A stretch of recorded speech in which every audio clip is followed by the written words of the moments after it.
And stories like that definitely make you proud and not ashamed for who you are, because you cannot change who you are, but we need to work to accept and love ourselves for who we are and be proud of it.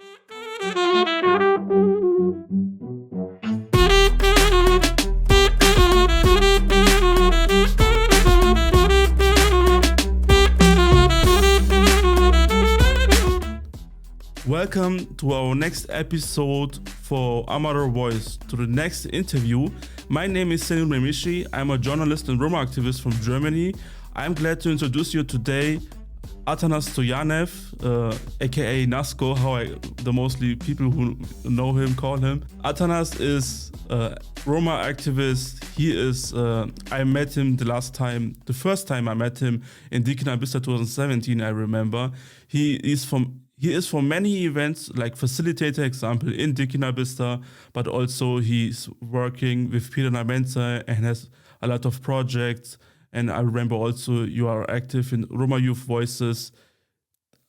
Atanas, aka Nasko. So for the people to not be complicated, I will say Nasko, of course.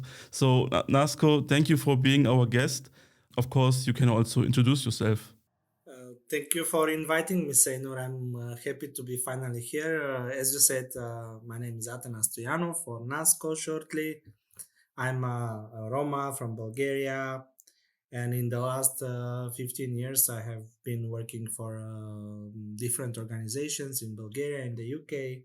Currently, I'm based in Brussels, in Belgium, where I work for the European Roma Youth Network, Kirena Mensa, and the last project I'm working on is called Youth Against Anti-Gypsyism, which is finishing actually this month. So yes, I'm happy to be here and to talk to you. You are working with youth and you are very experienced in my point. So I like every year when I go to Dikina Bista, we met always, and then I see from my point you are very experienced. So how is the process of empowerment for Roma youths during a workshop or event, like just as an example, you know? Definitely, I mean, Roma youth. Let's start from there. That at least 6 million Roma are living in the European Union, and at least more than half of them are young people. So, empowering young Roma through Europe, it is very important, especially the problems that young Roma are often facing is the lack of confidence, the lack of believing in your skills, which is coming from due to internalized anti-Gypsyism and to widespread anti-Gypsyism in media and in the mainstream narratives, basically everywhere. What I am doing together with my colleagues, with many others, with you, with Dikin Abister, and with other training that we are delivering is really talking about this, recognizing the issue of anti-Gypsyism, analyzing what anti-Gypsyism is, which is helping young people, young Roma and non-Roma we also have, because we are building solidarity between young Roma and non-Roma. It's important that non-Roma understand also the issue. It is helping everyone basically to understand the phenomenon of anti-Gypsyism and to understand that we can do like everybody else, and I know a lot of talented young Roma from all around Europe being involved in different universities, having different professions, different skills, and this is really empowering to see. I can see this in Dikina Bista, like in the past 6 years since I was in Dikina Bista from 2017, I met a lot of different Roma, but also non-Roma from Europe, and a lot of different people with different talents. That's also very kind of empowerment. So, and like, you know, in our communities, we have this kind of problem that they hide their identity because they don't want, like you mentioned, the anti-Gypsyism, so they don't want to experience anti-Gypsyism. This is why mostly people hide identity. So why do you think so? How important are role models for Roma to strengthen their identity? Very much, pretty much. Role models are definitely important.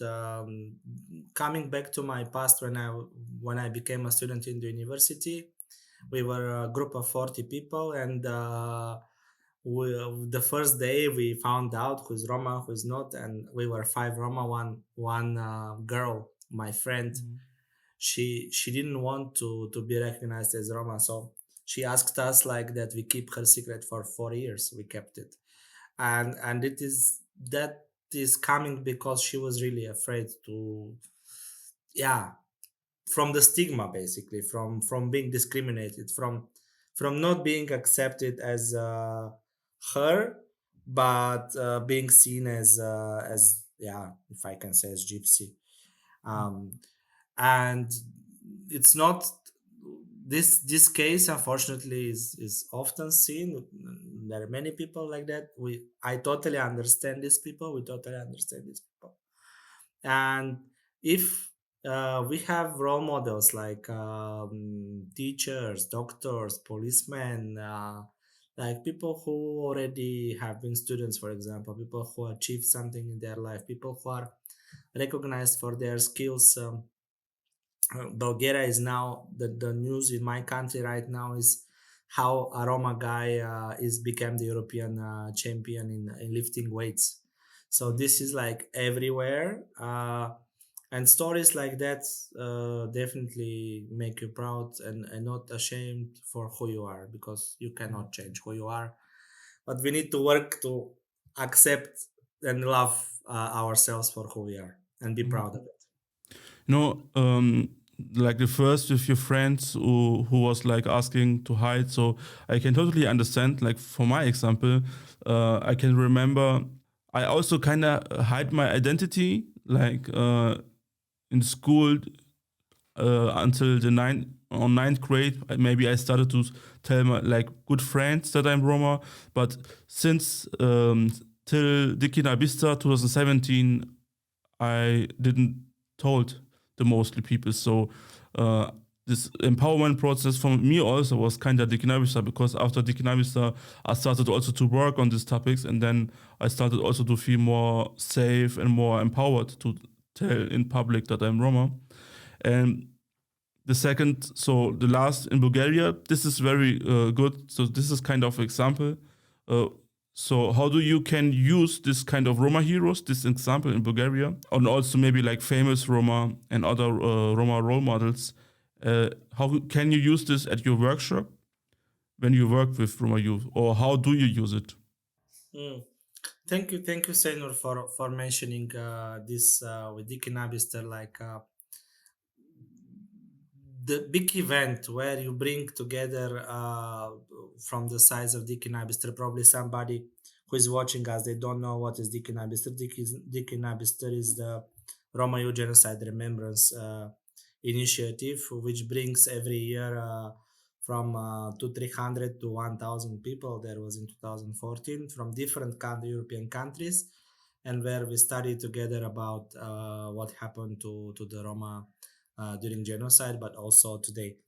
Uh, Meeting other young Roma from other countries, this is really inspiring. This is what we do, and this is, for me, was the same process when I went to university and I met other young Roma students. For me, this was very inspiring. About the question for the heroes, indeed, we have sessions developed in Dikinabister in our training. There are also online materials about Roma heroes. These are these are very important sessions.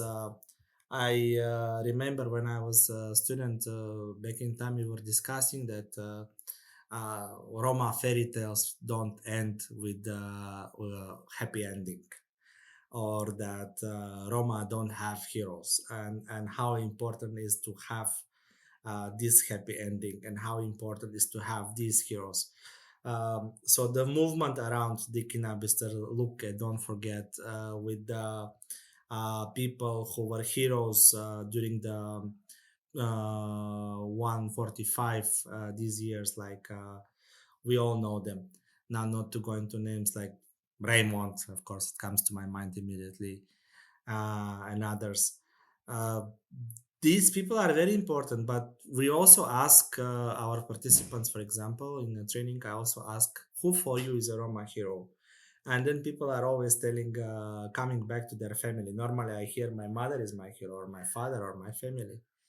And it is like that because making a life being surrounded everywhere by discrimination is a heroism. And we young Roma, old Roma before us, old Roma, we learn to live with that, and we live with that. But it's not okay to accept it.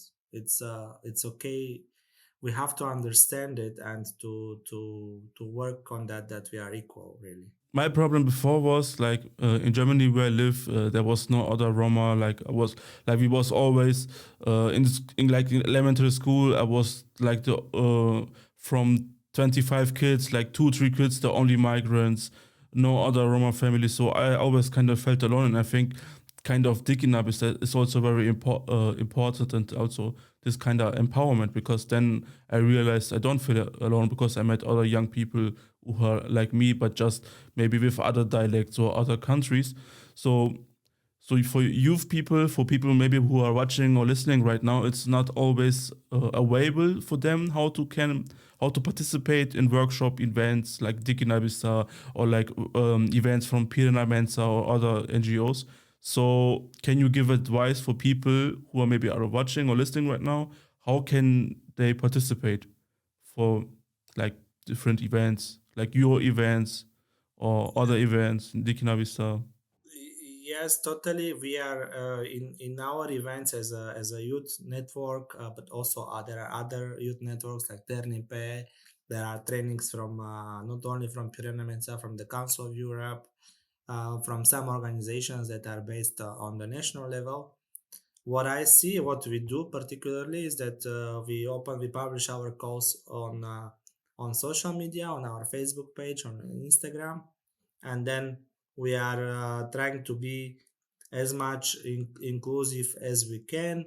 Not every time we can. Sometimes some countries are not included, depending on the project. But most of the time, with regards to Roma non-Roma, we are really open. We don't want to have just Roma. We are trying to build this dialogue between non-Roma and non-Roma. There are a lot of people who are from mixed marriages, so we always get like, am I enough Roma? Am I not enough Roma? This is never into question. Everybody is welcome. So yeah, we are just publishing, and we are being open to everybody, and a lot of young Roma applied, and this is really like I wish everybody from the audience knew as many young and ambitious and educated young Roma as I met during especially the last 5 years with pyramids. Of course, for people like to understand, it's also very important sometimes to be patient, because sometimes this kind of events has maybe only place for 30 people. So sometimes it's not, because you cannot take everybody. Like if you have 100 people who applies, maybe you can just take 30 people. And so just to try again for next month, sometimes it will work. There's also luck is very important, but I think you mentioned this is also very important. We cannot have it only for Roma youth. We need to do Roma and non-Roma, because we need also this non-Roma as allies. Because for this important work, we cannot do it alone. So we need, of course, always allies and also Definitely. people who can try to understand us. Yeah, absolutely, definitely. Thank you, Senor, for mentioning this. Sometimes you apply and then you are not being accepted because probably I don't know, 100 people applied, and the person who organizes the training wants to have, for example, equal number of genders, balance between different countries. So it's never it's never personal why you were not selected for a given training. So indeed, the advice is like, do not get disappointed that you were not accepted by one organization in a training. Just the next one, apply again. And indeed, it is a great opportunity to meet new friends from other countries and to realize that there are many other people who are experiencing absolutely the same issues, but we are from different countries.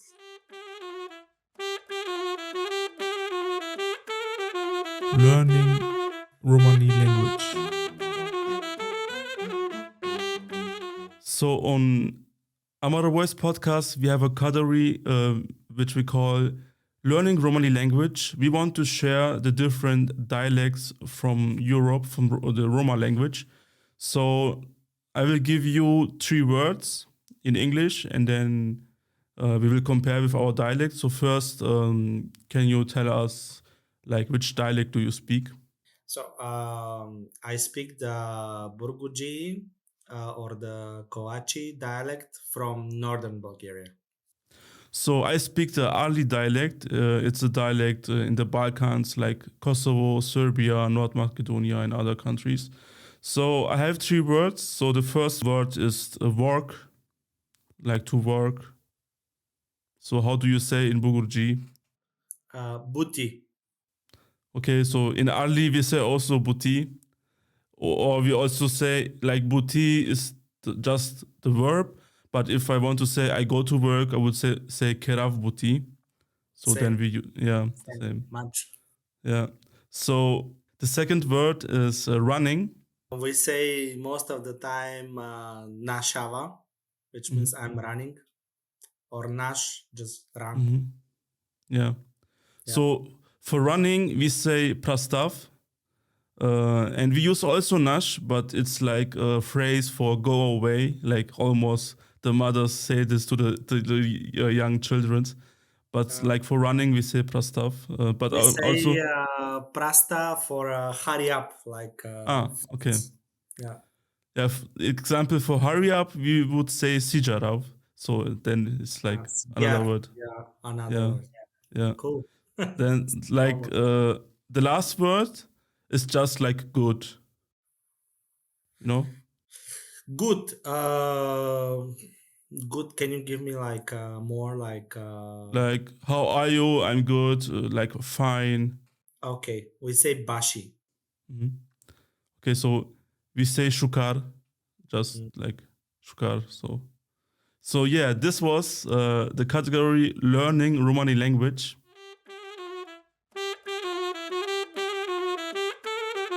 Learning Romani language. What was your motivation to take this journey, to be active, to work with Roma youth when you started, or how did you started? I started naturally, like a volunteer. Back in time, I would get a call. Hey, Nasko, do you have 1 or 2 hours to come to help? We're organizing here the Roma New Year. We're organizing here an event about 8th of March or Valentine's. I was working with volunteers back in time for tolerance, and we were on the streets and we were doing like activities with students. I didn't search for it. It happened. I don't know how to say, like it's just happened to me. At least this is my story. With Pirena Mensa, I got a call 5 years ago, like, we have a new project in Belgium. You are in Belgium. Are you available to work on it? I said, yes, of course.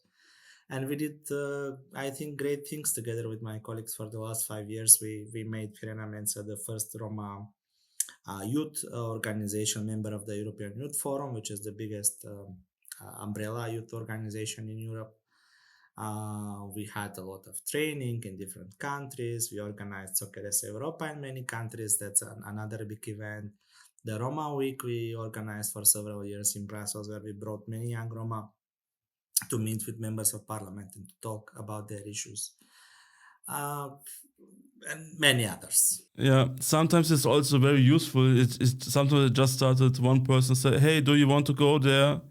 And then you just go there and you don't think something like maybe you can get a direction. You just participate, and then like it can change your life. Like for me, as example, I remember in 2017 I was we had kind of meeting for students who are Roma and Sinti from the documentation center from German Sinti Roma. It was like in Cologne, and then I met Emran there, and no, it was in 2015. I met Emran then in Heidelberg, and then he was like asking me every year, "Do you want to go to Auschwitz, to Krakow for Diki Nabista?" And I didn't have time for work, but he tried every year. He asked me since 2015 until 2017 every year. So he tried to ask me every year. So then I had luck. 2017 I had like vacation from work, and then I participated. And without being participating in Dikinabisa again, why I mentioned it's very important, I would not be empowered, do journalistic work, combining Roma content, doing podcasts, doing now this podcast also and other stuff, doing also my own like projects and other stuff. So sometimes it's very nice to, it's very, uh, you don't think about it. Just somebody asks you, do you want to go to this event? And you go, and then like now you work with youth and do your own workshops. So it's very cool. Indeed, indeed. How was your commitment evolved over time? So. I mean, yeah, you go, you start, and it's everything is very inspirational. Like you want to do to make things done. You talk to people and you meet new people, and everything is super very much inspirational. And despite the language barriers, because sometimes some people don't speak well English, or we are from different Romani dialects, the Romani speakers, and then you know that some Roma don't speak Romanes as well. But yeah, it is very inspirational, all this. And not only the Roma youth movement, there are other organizations that are working for other causes as well, not Mhm. just for youth. And it is very inspirational to see how individuals from different countries everybody doing what they can for the sake of indeed equality and acknowledgement and recognition. And also very useful, like to practice the English language. So I remember my first event, my English was very bad in school. I was very bad in English, and and I had luck to have a facilitator who was German. So it kind of I felt safe because I tried to speak English, but it wasn't good. So yes, or sometimes you can learn other skills from events. So this is why why I think workshops are also very important, not only to have like this empowerment, but also to learn skills, to learn from you or from other trainer. No, definitely, definitely. During the last years, you met a lot of young people, like every year. What do you notice about this new generation in terms of ideas and commitment? I notice ambition. I notice confidence. I notice skills that certainly probably I still don't have, like with media usage, podcasts, Mm-hmm. social media, name it. Like the entire world goes into this direction, and I'm happy our young Roma are not behind the other young people in this. Um, Definitely, I see many young Roma graduating, many young Roma not coming back to the NGO sector as it used to be, but going for private companies and working. That's a big topic. Should they not go? Like how? Let's not get there. I'm happy that individuals are succeeding in Roma individuals are succeeding. And this is basically, yeah, more or less, this is what I noticed. And a lot of teachers, doctors, Mm-hmm. lawyers. Today I was talking, probably the University of St Andrews in Scotland is Mm-hmm. one of the best universities in the UK, where Prince William made Kate and they married. So it's a really known university. And there now we have a professor, young Bulgarian Roma, who is teaching in St Andrews University. So this is making me proud. What are like your next projects, or do you have right now some kind of projects? where you're working with? Well, then the next big thing for this year, probably in time, it's the Roma week that is coming here in Brussels. Um, as far, unfortunately, as I know, this year there will not be call probably for young Roma, which is unfortunate. But maybe Ternipe or other organizations will organize something, but not with Piranamenza. And then yeah, this year Piranamenza is focusing its work in Hungary only, unfortunately.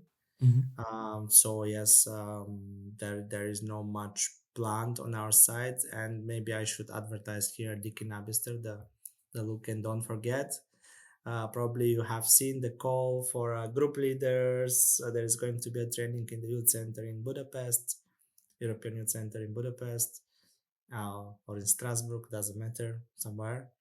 And yeah, and this year is the 80th anniversary from 2nd of August. So we are many individuals involved in making sure that this year is a big event. Thank you for mentioning Deacon Abisa, because we Amaro Voice have also an announcement.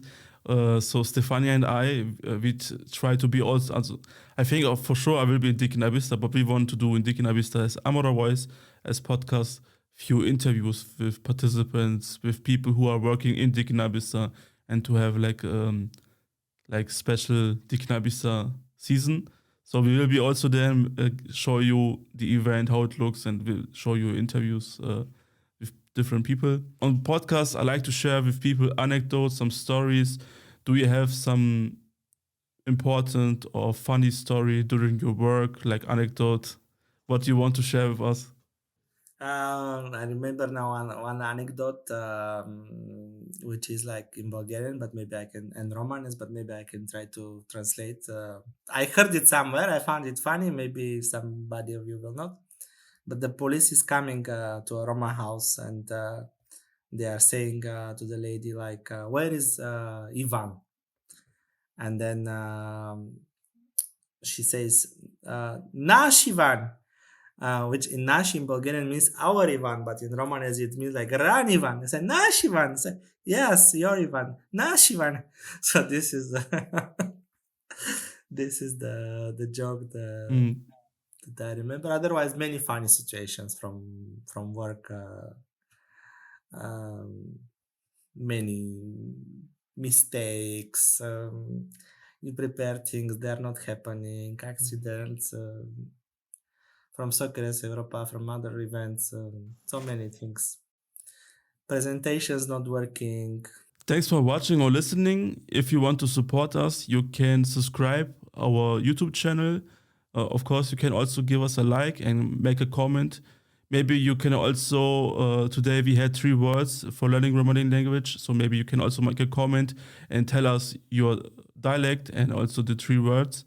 And if you're listening or watching on Spotify and listening on Apple Podcasts and Google Podcasts, you can also follow us to support the algorithm and give us 5 stars. Thank you, Nasko, for the interview. We are coming almost to the end. So do you have closing words for us? So. Thank you, Seinur, and thank you for the audience. And yeah, I wish the podcast to continue to be as great. And thank you for the invitation. Thank you very much. So thank you for watching or listening. Ciao and Devlesa.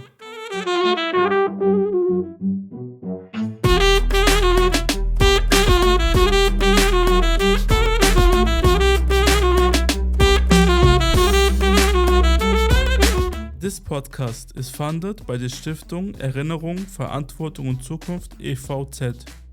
As part of the project Amaro Voice, digitale Bildungsarbeit über die Communities der europäischen Institution Roma bei der NGO Medien- und Kulturzentrum Deutscher Roma e.V.